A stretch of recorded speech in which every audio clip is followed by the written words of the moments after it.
Iran ने अभी अभी एक सूची जारी की है। दुश्मनों की सूची नहीं, मांगों की सूची नहीं, कारखानों की सूची। स्टील प्लांट, रिफाइनरियां, एल्यूमिनियम कॉम्प्लेक्स और साथ में एक ही संदेश, अभी खाली करो वरना परिणाम भुगतो। ये कोई राजनयिक दस्तावेज में दबा हुआ खतरा नहीं है। ये खुफिया हलकों में घूमती कोई अफवाह नहीं है। ये इस्लामिक रिवॉल्यूशनरी गार्ड कॉर्प्स की एक औपचारिक प्रकाशित सार्वजनिक घोषणा है, जो ईरान के अंदर की सबसे शक्तिशाली सैन्य ताकत है, जिसमें इजरायल, सऊदी अरब, यूएई, कुवैत, कतर और बहरीन की विशेष औद्योगिक सुविधाओं का नाम लेकर उन इमारतों के भीतर काम करने वाले हर एक मजदूर से कहा जा रहा है कि बहुत देर होने से पहले दरवाजे से बाहर निकल जाओ। अभी आप जो देख रहे हैं वह किसी तनाव की शुरुआत नहीं है। ये एक ऐसे युद्ध का ताज़ा अध्याय है जो हज़ारों लोगों की जान ले चुका है, मध्य पूर्व को नए सिरे से गढ़ चुका है और अब एक ऐसे क्षेत्र में प्रवेश कर रहा है जहां इस क्षेत्र का कोई भी संघर्ष पहले कभी नहीं पहुंचा। राष्ट्रों के अस्तित्व की नींव यानी उनकी आर्थिक और औद्योगिक बुनियाद का जानबूझकर सुनियोजित विनाश। ये समझने के लिए कि हम यहाँ तक कैसे पहुँचे, आपको 28 फरवरी 2026 पर वापस जाना होगा। वह दिन था जब सब कुछ बदल गया। उस सुबह के शुरुआती घंटों में संयुक्त राज्य अमेरिका और इजरायल ने ईरान के खिलाफ एक समन्वित सैन्य अभियान शुरू किया। एक अत्यंत विशाल, आश्चर्यजनक हमला जिसने पूरे देश में सैन्य प्रतिष्ठानों, सरकारी इमारतों, परमाणु सुविधाओं और प्रमुख नेतृत्व लक्ष्यों को निशाना बनाया। पहले हमले में ही मारे गए लोगों में ईरान के सर्वोच्च नेता अली खामेनेई भी थे, जो मध्य तेहरान के एक परिसर में किए गए एक लक्षित हमले में मारे गए। इस्लामिक रिपब्लिक, जो उनके शासन में लगभग 5 दशकों तक खड़ा रहा था, अचानक अपनी सबसे शक्तिशाली हस्ती के बिना था और ईरान की प्रतिक्रिया तत्काल, आक्रोशपूर्ण और व्यापक थी। कुछ ही घंटों में इस्लामिक रिवॉल्यूशनरी गार्ड कॉर्प्स ने पूरे क्षेत्र में सैकड़ों बैलिस्टिक मिसाइलें और हज़ारों ड्रोन दागे। उन्होंने UAE, Saudi Arab, Qatar, Kuwait, Bahrain, Iraq, Oman और जॉर्डन में अमेरिकी सैन्य ठिकानों को निशाना बनाया। उन्होंने इसराइल पर बमबारी की, जिससे तेल अवीव से यरूशलेम तक हवाई हमले के सायरन बजने लगे। उन्होंने हॉर्मुज जल संधि को बंद करने की ओर कदम बढ़ाया, वह संकरा जलमार्ग जिससे दुनिया की तेल आपूर्ति का 20% हर एक दिन गुजरता है, जिससे वैश्विक ऊर्जा बाजार घबराहट की कगार पर आ गए। पहले 24 घंटों में ही ईरान ने यूएई पर 167 मिसाइलें और 500 से अधिक ड्रोन दागे। जो कुछ छोड़ा जा रहा था उसका पैमाना चौंका देने वाला था, लेकिन दुनिया को जो पूरी तरह अनुमान नहीं था वह यह था, ईरान ने केवल जवाब देकर रुकने का काम नहीं किया। ईरान ने तनाव बढ़ाया और फिर दोबारा बढ़ाया और फिर हर बार जब संयुक्त राज्य अमेरिका और इजरायल ने ईरान के अंदर किसी नई श्रेणी के लक्ष्य पर हमला किया, आईआरजीसी ने दूसरी तरफ अपनी लक्ष्य सूची का विस्तार करके जवाब दिया। यह एक खतरनाक, जानबूझकर की गई रणनीति थी, दुश्मन को बराबर का जवाब देने की नहीं, बल्कि दर्द के दायरे को इतना चौड़ा करने की कि वाशिंगटन और तेल अवीव के लिए युद्ध की कीमत असहनीय हो जाए। और वह रणनीति अंततः सीधे और अनिवार्य रूप से कारखानों तक पहुंची। इस घटनाक्रम को इतना महत्वपूर्ण क्या बनाता है? ये केवल तत्काल सैन्य खतरा नहीं है, ये वह है जो इसे इस बारे में दर्शाता है कि यह युद्ध कैसे लड़ा जा रहा है। संघर्ष के पहले 2 हफ्तों के लिए ईरान के हमले अपेक्षाकृत पारंपरिक पैटर्न का पालन करते थे। सैन्य प्रतिष्ठानों और वायु रक्षा प्रणालियों पर निशाना साधे गए मिसाइलों की भारी संख्या इजरायल के आयरन डोम, डेविड्स स्लिंग और एरो सिस्टम को थका देने के लिए डिजाइन की गई और यह प्रदर्शित करने के लिए कि तेहरान की मारक क्षमता नष्ट नहीं हुई थी। युद्ध के 10वें दिन तक वे मिसाइल संख्याएं 90% से अधिक गिर गई थीं, मुख्यतः इसीलिए क्योंकि संयुक्त अमेरिकी और इजरायली अभियानों ने ईरान के अनुमानित 410 से 440 मिसाइल लॉन्चरों में से 290 तक को ढूंढ निकाला और अक्षम कर दिया था। कम से कम शुद्ध मात्रा के संदर्भ में बैलिस्टिक मिसाइल खतरा कमज़ोर पड़ रहा था, लेकिन ईरान ने खुद को ढाल लिया। जब उसी पैमाने पर बल प्रयोग उपलब्ध नहीं रहा, ईरान ने रणनीति बदली। उसने शाहिदों पर अधिक निर्भरता बढ़ाई। वे धीमे, सस्ते, बड़े पैमाने पर उत्पादन योग्य कामिकाजे ड्रोन, जो अपेक्षाकृत सरल कारखानों में जल्दी बनाए जा सकते हैं और झुंड में दागे जा सकते हैं, जो परिष्कृत वायु रक्षा ग्रिड को भी अभिभूत कर देते हैं। उसने यमन में हूतियों को वापस लड़ाई में लाया, एक और मोर्चा जोड़ा, एक और दिशा जिससे मिसाइलें दागी जा सकती थीं। उसने खाड़ी शिपिंग मार्गों में समुद्री खदानें बिछाने की धमकी दी। उसने हॉर्मुज जल संधि से गुजरने की कोशिश कर रहे जहाज़ों से अनधिकृत पारगमन शुल्क वसूलना शुरू किया और महत्वपूर्ण रूप से उसने अपने दुश्मनों के आर्थिक और औद्योगिक बुनियादी ढांचे को निशाना बनाना शुरू किया, ये संकेत देते हुए कि इस संघर्ष को सैन्य टकराव से आर्थिक थकान के युद्ध में बदलने की इच्छा शक्ति है। आईआरजीसी एरोस्पेस फोर्स के कमांडर ने इस रणनीति को एक ऐसे बयान में स्पष्ट किया जिसमें व्याख्या की कोई गुंजाइश नहीं थी। उन्होंने कहा कि उस समय तक ईरानी हमले इजरायली क्षेत्र के अंदर रासायनिक उद्योगों, एक रिफाइनरी, 2 स्टील कॉम्प्लेक्स और 2 एल्यूमिनियम सुपर कॉम्प्लेक्स को पहले ही मार चुके थे। और फिर उन्होंने वह पंक्ति जोड़ी जिसने संघर्ष के नए चरण को परिभाषित किया। ये दर्दनाक हमले जारी रहेंगे, उन्होंने कहा, जब तक हम आपकी आंखों में दर्द नहीं देख लेते। यह किसी सैन्य कमान की युद्ध क्षेत्र की जानकारी देने वाली भाषा नहीं है। यह उस शक्ति की भाषा है जिसने जानबूझकर उस पैमाने पर आर्थिक पीड़ा पहुंचाने का निर्णय किया है जो युद्ध के राजनीतिक गणित को बदल देती है। यह एक संदेश है जो केवल सैन्य कमांडरों पर नहीं बल्कि व्यापार मालिकों, शेयरधारकों, सरकारों और उन आबादियों पर भी निशाना साधता है जो अपनी आजीविका के लिए उन उद्योगों पर निर्भर हैं। ईरान ने उन संस्थाओं की श्रेणी को भी नाटकीय रूप से विस्तारित किया जिन्हें उसने धमकी दी। एक ऐसे कदम में जिसने कई पर्यवेक्षकों को चौंका दिया, IRGC ने 18 प्रमुख अमेरिकी प्रौद्योगिकी कंपनियों को औपचारिक चेतावनी जारी की, जिनमें Apple, Google, Meta, Microsoft, Nvidia, Palantir, IBM और अन्य का नाम लिया। बयान ने इन कंपनियों पर आरोप लगाया कि वे कृत्रिम बुद्धिमत्ता और डेटा बुनियादी ढांचा प्रदान कर रही हैं जिसने अमेरिकी और इजरायली बलों को ईरानी नेताओं को ट्रैक करने और उनकी हत्या करने में सक्षम बनाया। IRGC ने कहा कि एक निश्चित तारीख और समय से ये कंपनियां जवाबी कार्रवाई के वैध लक्ष्य बन जाएंगी और कर्मचारियों को मध्य पूर्व में उनकी सुविधाओं के आसपास 1 किलोमीटर के दायरे से खाली हो जाना चाहिए। चेतावनी ने संकेत दिया कि हमले इन कंपनियों के इस क्षेत्र में संचालित बुनियादी ढांचे पर केंद्रित होंगे, न कि संयुक्त राज्य अमेरिका में उनके मुख्यालयों पर, लेकिन इसने उस वाणिज्यिक और तकनीकी पारिस्थितिकी तंत्र को निशाना बनाने की इच्छा शक्ति का संकेत दिया जो अमेरिकी और इजरायली सैन्य अभियानों का समर्थन करता है, न कि केवल सैन्य प्रतिष्ठानों को। इजरायली सरकार इस बीच हाथ पर हाथ धरे नहीं बैठी थी।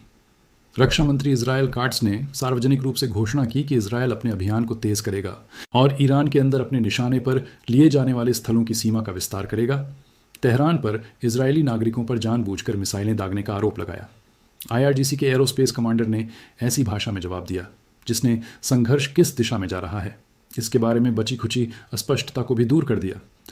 उन्होंने कहा कि अब समीकरण आंख के बदले आंख नहीं रहेगा।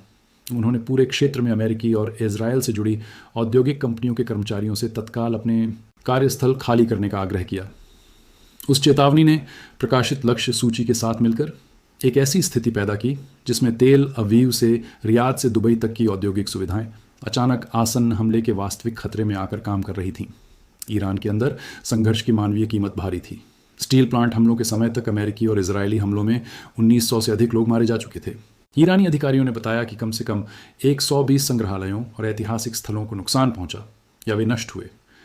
देश के बैंकिंग बुनियादी ढांचे पर हमला हुआ था। अमेरिकी और इजरायली बलों ने सेपे बैंक के डिजिटल सुरक्षा केंद्र पर हमला किया और प्रमुख ईरानी वित्तीय संस्थानों पर साइबर हमले किए। ईरान के बुशहर परमाणु संयंत्र पर एक प्रक्षेप्य ने प्रहार किया। हालांकि अंतर्राष्ट्रीय परमाणु ऊर्जा एजेंसी ने पुष्टि की कि कोई विकिरण रिसाव नहीं हुआ। दक्षिण पार्स गैस क्षेत्र दुनिया के सबसे बड़े प्राकृतिक गैस भंडारों में से एक मारा जा चुका था।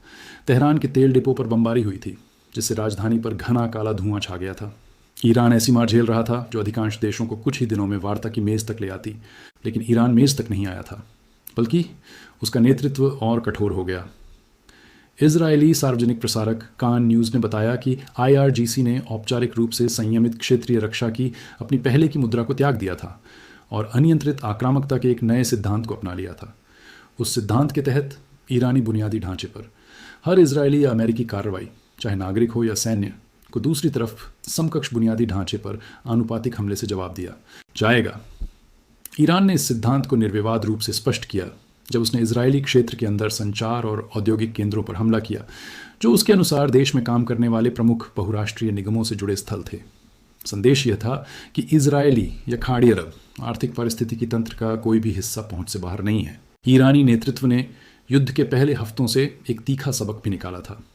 केवल मिसाइलों की बड़ी मात्रा इजरायली और अमेरिकी संकल्प को तोड़ने के लिए पर्याप्त नहीं थी। जो चीज़ चाहिए थी वह एक अलग तरह का दबाव था, निरंतर, अप्रत्याशित, आर्थिक रूप से विनाशकारी हमले जो युद्ध जारी रखने की कीमत को केवल जनरलों और रक्षा मंत्रियों को ही नहीं बल्कि नेताओं, व्यापार नेताओं, निवेशकों और पूरे क्षेत्र के आम नागरिकों को ठोस रूप से महसूस कराएं। हर कारखाना जो बंद हो गया, हर उत्पादन लाइन जो रुक गई, हर पाली जो काम नहीं हो पाई, हर आपूर्ति श्रृंखला जो टूट गई, वह एक युद्ध को समाप्त करने का राजनीतिक तर्क था जो दोनों पक्षों को सार्वजनिक रूप से स्वीकृत से कहीं अधिक महंगा पड़ रहा था। ईरान समझ गया था कि आधुनिक संघर्षों में आर्थिक दर्द और सैन्य दर्द अलग अलग चैनल नहीं हैं, वे एक दूसरे में बहते हैं और एक ऐसी सरकार जो एक को झेलते हुए दूसरे को पहुंचा सके वह एक रणनीतिक लाभ रखती है जिसे शुद्ध मारक क्षमता समाप्त नहीं कर सकती। यही कारखाना सूची के पीछे की गणना थी। यह हताशे का कार्य नहीं था। यह एक सावधानीपूर्वक तैयार किया गया तनाव वृद्धि था। इस औद्योगिक युद्ध के आर्थिक प्रभाव तत्काल क्षेत्र से बहुत दूर तक महसूस किए जा रहे थे। होर्मुज जलसंधि के बंद होने के प्रभाव में आने से दशकों में नहीं देखे गए स्तरों तक वैश्विक तेल कीमतें उछल गई थीं, जिससे दुनिया की लगभग 20% ऊर्जा आपूर्ति का प्रवाह बाधित हो गया था। एयरलाइनों ने सैकड़ों उड़ानों का मार्ग बदल दिया था। उन यात्राओं में घंटे और हज़ारों डॉलर जोड़ दिए जो पहले ईरानी हवाई क्षेत्र से गुजरती थीं। फारस की खाड़ी में जहाज़ों के लिए बीमा प्रीमियम आसमान छू गए थे। प्राकृतिक गैस, उर्वरक, विमानन और पर्यटन उद्योग सभी गंभीर व्यवधानों की रिपोर्ट कर रहे थे। वॉल स्ट्रीट जर्नल ने बताया कि यूएई, कतर और बहरीन समेत खाड़ी अरब देश संयुक्त राज्य अमेरिका से अतिरिक्त वायु रक्षा प्रणालियां मांग रहे थे, क्योंकि उनके क्षेत्र में अमेरिकी सैन्य ठिकानों पर ईरान के अथक हमलों ने उजागर कर दिया था कि क्षेत्र के सबसे धनी देश भी निरंतर मिसाइल और ड्रोन अभियानों के प्रति कितने कमज़ोर हैं। इजरायल के औद्योगिक क्षेत्र के लिए खतरा अप्रत्यक्ष और विश्वसनीय था। IRGC की प्रकाशित लक्ष्य सूची में स्पष्ट रूप से नामित यहूदा स्टील इजरायल की घरेलू स्टील विनिर्माण क्षमता का एक महत्वपूर्ण हिस्सा है। ऐसी सूची में नामित होने का मनोवैज्ञानिक प्रभाव और IRGC के अपने बताए इरादों पर अमल करने की ट्रैक रिकॉर्ड को जानते हुए पहले से ही पूरे देश में सुविधाओं के संचालन, आपूर्ति श्रृंखलाओं और कर्मचारियों के निर्णयों को प्रभावित करने लगा था। जिन कामगारों ने इजरायल के औद्योगिक क्षेत्र में वर्षों करियर बनाया था, वे अब व्यक्तिगत जोखिम की गणना उस तरह कर रहे थे जो पहले कभी उनके पेशेवर जीवन का हिस्सा नहीं रहा था। खाड़ी की सरकारें नामित सुविधाओं के कर्मचारियों को मार्गदर्शन जारी कर रही थीं।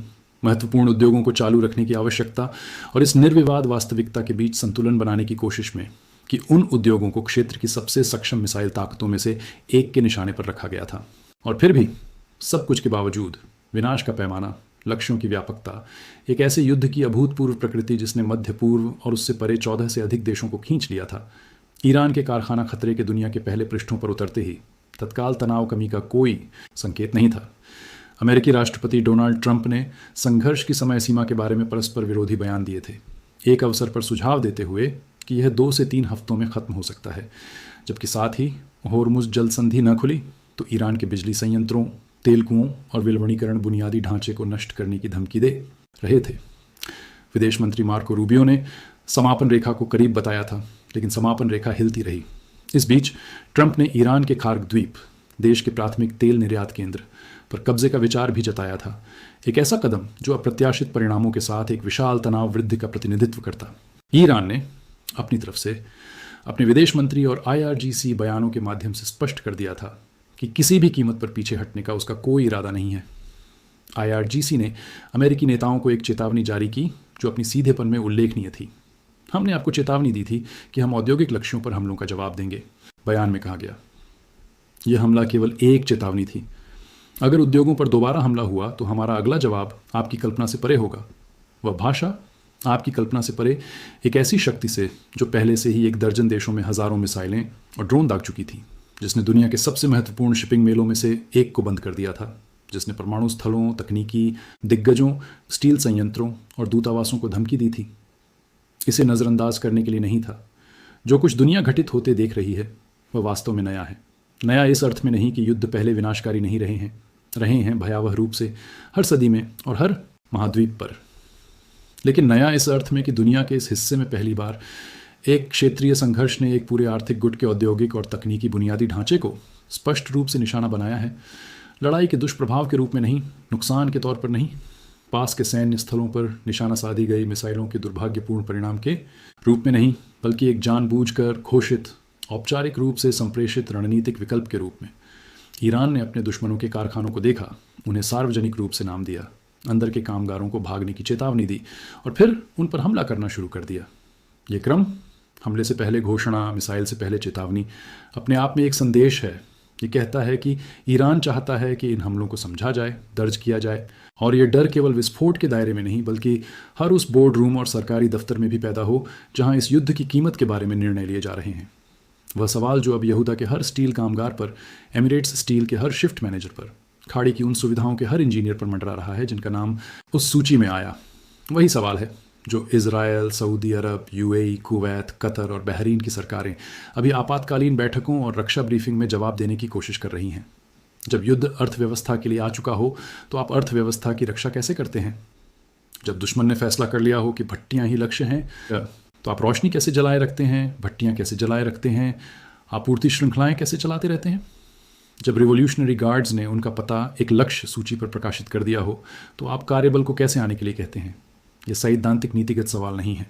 ये वे तत्काल, आपातकालीन, असंभव सवाल हैं जो अभी तेल अवीव से रियाद से अब्बू धाबी तक बोर्ड रूम और कैबिनेट रूम में पूछे जा रहे हैं और किसी के पास कोई साफ जवाब नहीं है, कोई आसान समाधान नहीं है। ऐसे संघर्ष के लिए कोई नियम पुस्तिका नहीं है जिसने सैन्य बुनियादी ढांचे और औद्योगिक बुनियादी ढांचे के बीच की सीमा, युद्ध क्षेत्र और कारखाने की मंजिल के बीच की सीमा, सैनिकों और शिफ्ट कामगारों के बीच की सीमा को मिटा दिया है। बस वही पीसने वाली, फैलती, भयावह वास्तविकता है एक ऐसे युद्ध की जो सैन्य लक्ष्यों पर मिसाइलों से शुरू हुआ था और अब एक प्रकाशित सूची और एक निकासी चेतावनी के साथ उन जगहों तक पहुंच गया है जहां आम लोग हर सुबह चीज़ें बनाने और कमाने जाते हैं। ईरान ने एक सूची जारी की है, भट्टियां लक्ष्य हैं, निकासी की चेतावनियां जारी हो चुकी हैं और दुनिया सांस रोक कर देख रही है कि आगे क्या निशाने पर आता है।